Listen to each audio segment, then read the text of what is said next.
Hi students, after long back, today I'll start the second year botany classes. Today I'm going to read enzymes topic. What is enzyme? My very first question is here, what is enzyme? In first year classes, we already discussed about biomolecules. We already discussed about the biomolecules. Within that biomolecules, we already discussed about proteins, lipids, nucleic acids, carbohydrates. In the first year, we already studied about biomolecules. Within that biomolecules, proteins, lipids, nucleic acids and carbohydrates. We have discussed about these four factors. Within this case, sir, why we are discussing about biomolecules? See, within biomolecules, we have discussed about the proteins. Here, enzymes are nothing but proteins. Enzymes are nothing but proteins. See, all enzymes are proteins. All enzymes are proteins. What is protein? What is protein? Proteins are biomolecules which are made up of with amino acids. Proteins are biomolecules which are made up of with the amino acids. For suppose amino acid, this is one amino acid, another amino acid, another amino acid. So a group of amino acids are binded. See, this amino acid interact with another amino acid by the peptide bond. A group of amino acids are combined by peptide bond. So what are the compounds? Here amino acids. The amino acids are combined by the peptide bond. So this structure is called as protein. This structure is called as protein. Again, based on number of amino acids, we have to classify it. These are classified into two. One is protein. Other one is polypeptide. One is protein, other one is polypeptide. Proteins are having more than 50 amino acids. Proteins are having more than 50 amino acids. In polypeptide, less than 50 amino acids are present.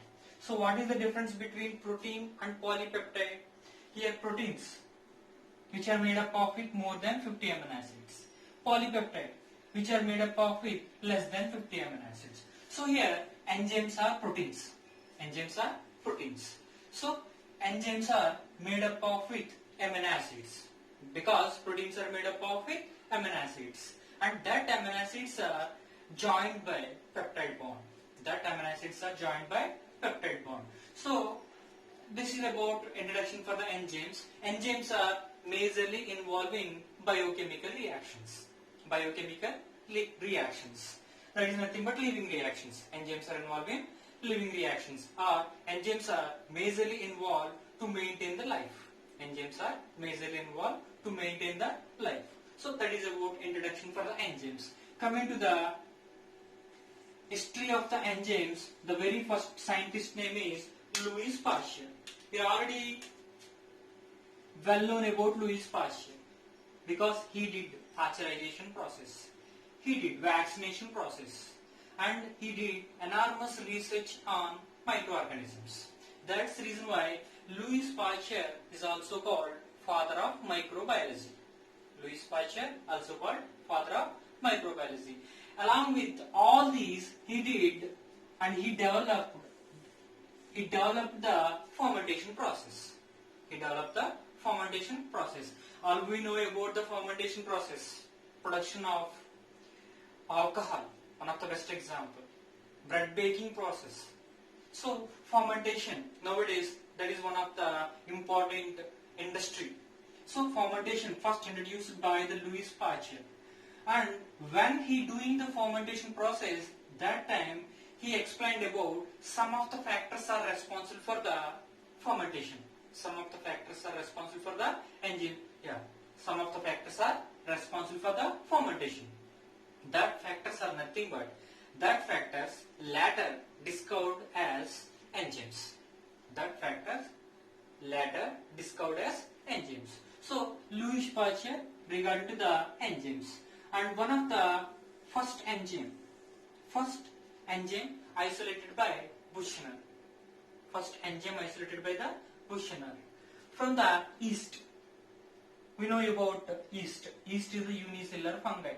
Just now I said alcohol production done by yeast, bread baking process done by yeast. Because yeast contains one of the important enzyme. The enzyme name is zymase. The enzyme name is the zymase. So what I am trying to tell here, first isolated enzyme zymase, first enzyme isolated by Buchner. First isolated enzyme is the zymase done by Buchner. Okay, the source is yeast. The source is the yeast. And coming to the next one, first purified and crystallized enzyme is the urease. First purified and crystallized enzyme is the urease. Urease is the enzyme that is supported for the production of urea. So first purified and crystallized enzyme is the urease. And next one, all enzymes are proteins. All enzymes are proteins, but all proteins are not enzymes. All enzymes are proteins, but all proteins are not enzymes. Because, first suppose a group of proteins are present. These are proteins. Within these proteins, some of the proteins are involved to maintain the structure. These are called as structural proteins. A group of proteins are there which are supported to maintain the structure. Best example, cell membrane construction or cell membrane formation and cell organelles formation. So the structures formation majorly done by some of the proteins. These proteins are called as structural proteins. And next one, some of the proteins are involved in dynamic functions. In that, the best example is the enzymes. Some are maintain the structure. These are called as structural proteins. And some of the proteins are involved in dynamic functions. The best example is enzymes. So here, all enzymes are proteins. Means all enzymes are made up of with proteins. But all proteins are not enzymes because some are structural proteins. See, there is an exceptional case is there. I said here, all enzymes are made up of with proteins, but one exception is there. That exception is ribozyme. Ribozyme is the enzyme that is made up of with RNA. Ribozyme is the enzyme that is made up of with RNA. So, where that ribozyme enzyme is located. Ribozyme enzyme located within ribosomes. Ribozyme enzyme located within ribosomes. That ribosomes are involved in protein synthesis. See, ribozyme is the enzyme. This is made up of with RNA that is located in ribosomes. We know the function of ribozyme. Ribosomes are involved in protein synthesis. So, ribozyme is the exceptional case. That ribozyme made up of with RNA. And enzymes are biocatalysts because enzymes are involved in biochemical reactions. That's the reason why these are called as biocatalysts. We know about the catalysts in chemistry. These are called as biocatalysts because these are involved in biochemical reactions which are enhance the rate of reaction. And decreases the activation energy. Further, the best example is carbon dioxide is there, water molecules are there. These are converted into H2CO3. CO2 plus H2O, that one is converted into H2CO3. See, this is normal chemical reaction. See, For 1 hour, this chemical reaction occur 1 hour, that one produces 200 molecules.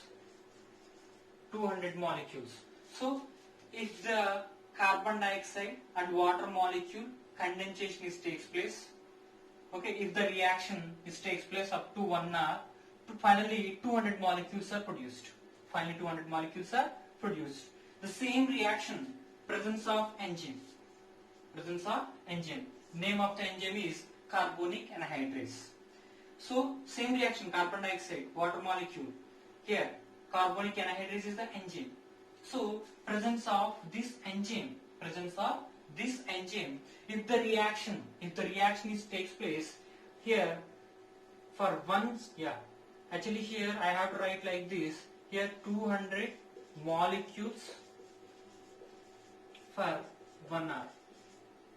Here 6 lakhs molecules for 1 second. 6 lakh molecules per 1 second. So what I am trying to tell here, normal chemical reactions. Okay, 1 hour, 200 molecules. 200 molecules of H2CO3. And biochemical reactions, presence of enzyme, 6 lakhs molecules per 1 second. See, the power of enzyme is unbelievable. So that's the reason why here enzymatic reactions occur rapidly. So enzymes majorly decreases the activation energy, means by minimum energy the product production takes place, and the time consumption also very less. So here these two factors are enhance the rate of reaction. Within very short time reaction is completed, and presence of very minimum energy or absorption of minimum energy, right? The reactions are completed. That's the reason why enzymes are biocatalysts, which enhance rate of reaction, and decreases activation energy.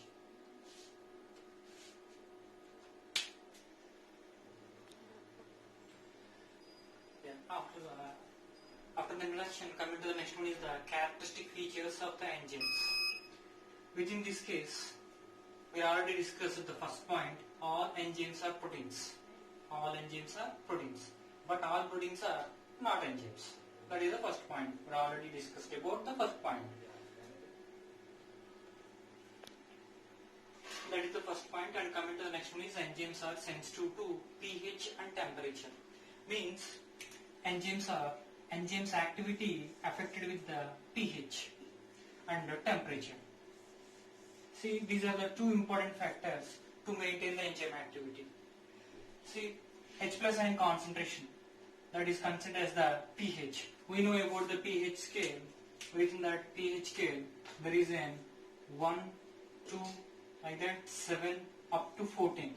Here 1, 2, before 7, that is acidic pH, and 7, this one is the neutral pH, and between 7 to 14, this is considered as basic pH. So different types of enzymes are there. Some of the enzymes are active in acidic pH, some of the enzymes are active in neutral pH, and some of the enzymes are active in basic pH. So I like to give here a few examples. For suppose pH based. Here first case is the acidic. Some of the enzymes are active in acidic pH. Best example is human digestive tract containing enzymes. There is a pepsin is there, trypsin is there, chymotrypsin is there. So these enzymes are active in acidic pH, especially presence of HCl. Within our digestive tract, HCl is secreted.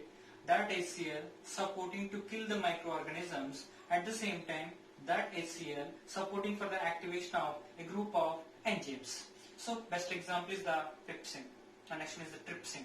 These enzymes are active in acidic pH, and some of the enzymes are active at the neutral pH. Whatever our cells contain, cytoplasm contain enzymes are there. The cytoplasm contain enzymes are mostly active at neutral pH. And some of the enzymes are active at basic pH. So this is the finest example. All we know about the TS. TS contains one of the enzyme. Name of the enzyme is lysozyme. TS contain one of the enzyme. Name of the enzyme is the lysozyme. Lysozyme enzyme active at basic pH. Lysozyme enzyme active at the basic pH. So different enzymes active at different pH. So what is the function of lysozyme? Lysozyme especially maintains or involved in immunity. For suppose some of the microorganisms are try to enter into our eyeball, that time eye produces tears. That tears contains lysozyme enzyme. That lysozyme enzyme involving killing of microorganisms. So a group of enzymes active at acidic pH. Some are active at neutral pH. Some of the enzymes are active at basic pH. So these are the different types of enzymes. Sir, why some are active at acidic pH? Why some are active at neutral pH? Why some are active at basic pH? Based on composition of amino acids. Every enzyme made up of with amino acids. These amino acids, one of the enzyme mostly contains the acidic amino acids. Mostly the enzyme active at the acidic pH. Some of the enzymes contains the basic amino acids. Mostly that enzyme active at the basic pH based on composition of amino acids. Based on composition of amino acids. Based on that, some are active at acidic pH, some are active at basic pH, some are active at neutral pH. Right? So that is about the effect of pH on enzyme activity. And coming to the temperature. All we know here, temperature, some of the enzymes are active at cold condition. Some of the enzymes are active at the cold condition. Some of the enzymes are active at the normal room temperature. Normal room temperature. And some of the enzymes are active. Some of the enzymes are active at high temperature. Some of the enzymes are active at the high temperature. So these are the enzymes, different types of enzymes which are active at different temperatures. So based on this here, I like to give some examples. For suppose different organisms survive at different temperatures. All we know, bacteria is the best example.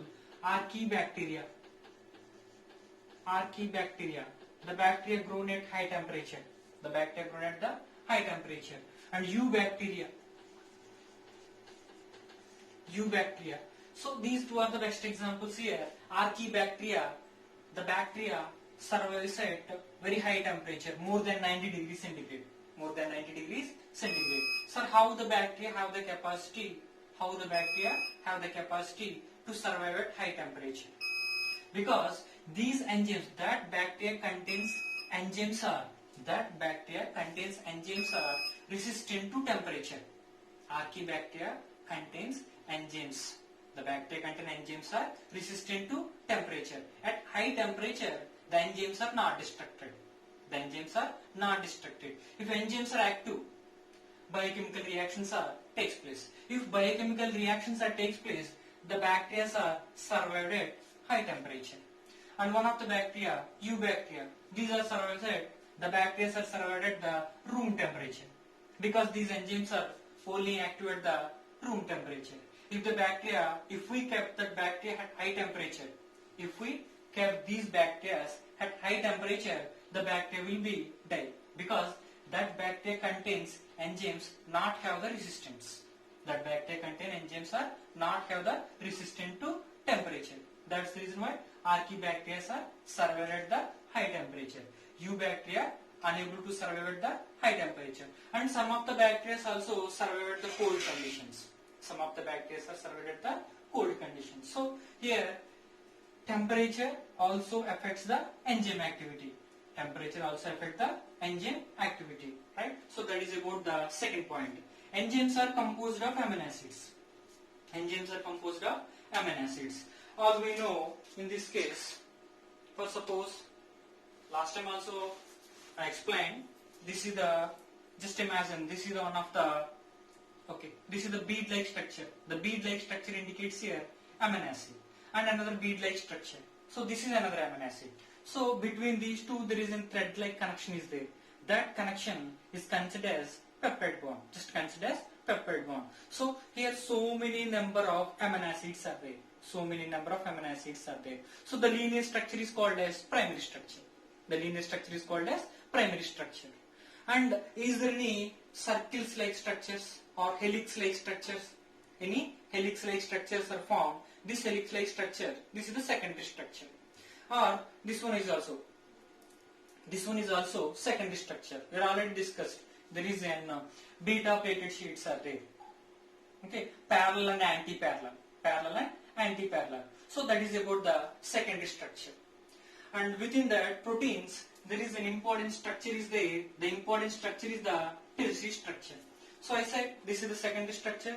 If so many number of foldings are takes place, this structure is the tertiary structure. This structure is the tertiary structure. This tertiary structure is also called three-dimensional structure. For the functional activity, the three-dimensional structure is very important. If any enzyme or any protein loses the three-dimensional activity, it loses the biological function capacity. It loses the biological function capacity. For suppose at high temperature, if enzyme not have the resistance to temperature, it loses the three-dimensional structure. It loses the three-dimensional structure. So if any enzyme loses the three-dimensional structure, the enzyme also loses the biological function capacity. The enzyme also loses the biological function capacity. So tertiary structure is very important to maintain the biological function.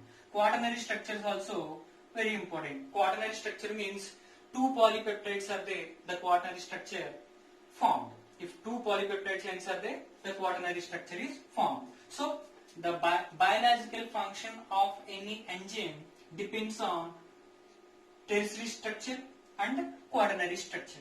These two structures are very, very important. Most of the enzymes are having tertiary structure. So that is about the maintain the biological activity of maintain the functional activity or maintain the biological activity of enzymes. That is about functional activity. And coming to the next one is enzymes are having active site. See, this is one of the enzyme. The enzyme binds with the substrate. Okay. See, where the substrate is binded, okay, that bind structures are called as binding site. See, this is the enzyme, and the enzyme binded with substrate. That site is called as binding site. See, generally here enzymes are having pocket-like structures. That pocket-like structures are called as active site. Generally enzymes are having pocket-like structures. For suppose this is one of the enzyme, this is the pocket-like structure. This total structure is called as active site. See, what I am saying here, this is the enzyme, this is the substrate. Where the substrate is binded means where the substrate is binded to the enzyme, that site is called as binding site. See, after the binding of substrate to enzyme at particular location, reactions takes place. Where the reactions takes place, that site is called as catalytic site. I said this is the enzyme, this is the total active site. Substrate is binded, this is called as binding site. See, this is the reaction point. Where the reaction takes place. For suppose this is the reaction point. Where the reaction takes place, that site is called as catalytic site. Substrate binding site and reaction. The reaction point is called as here catalytic site. The reaction occurs site, that is called as catalytic site. So that is about the active site. So active site can be divided into two parts. One is binding site, other one is the catalytic site. Active site means generally enzymes are having pocket-like structures. Within that pocket-like structures, substrates are binding. So this is the general diagrammatic representation for enzymatic reactions. One of the enzyme is there. I already said enzymes are having pocket-like structures. So this is the substrate. This is the substrate. So the substrate is binded with enzyme. The substrate binded with enzyme. So between these two interactions takes place. This complex, this is called as enzyme substrate complex. Enzyme substrate complex. That enzyme substrate complex, stable. If this structure is stable, then forward reaction takes place. If this structure is unstable, again backward reaction will takes place. For suppose at high temperature, unfavorable pH, okay, enzyme substrate complex not moving in forward direction, that one moving backward direction, because always enzymes requires favorable conditions. So here enzyme substrate, these are forms the enzyme substrate complex. If the conditions are favorable conditions, in this case enzyme, again product formation takes place. Where the substrate is binded, that site is binding site. And where the reaction takes place, that site is called as catalytic site. So this is the explanation for enzymatic reactions. And all of you, every enzyme is very specific with the substrate. One of the best example, glucokinase is the enzyme. Glucokinase enzyme is only binds with the glucose. So that enzyme not binds with fructose, because glucokinase enzyme very specific with glucose molecule. So always enzymatic reactions are very specific, means the interaction between enzyme and substrate is very specific. See, one simple theory is there. Key and lock theory. If we set the perfect key into the lock, then we open the lock. If the key is not fitted, the lock is not open. The same thing here. If the specific substrate is binded to the enzyme, that substrate is converted into product. So these are the characteristic features of the enzymes.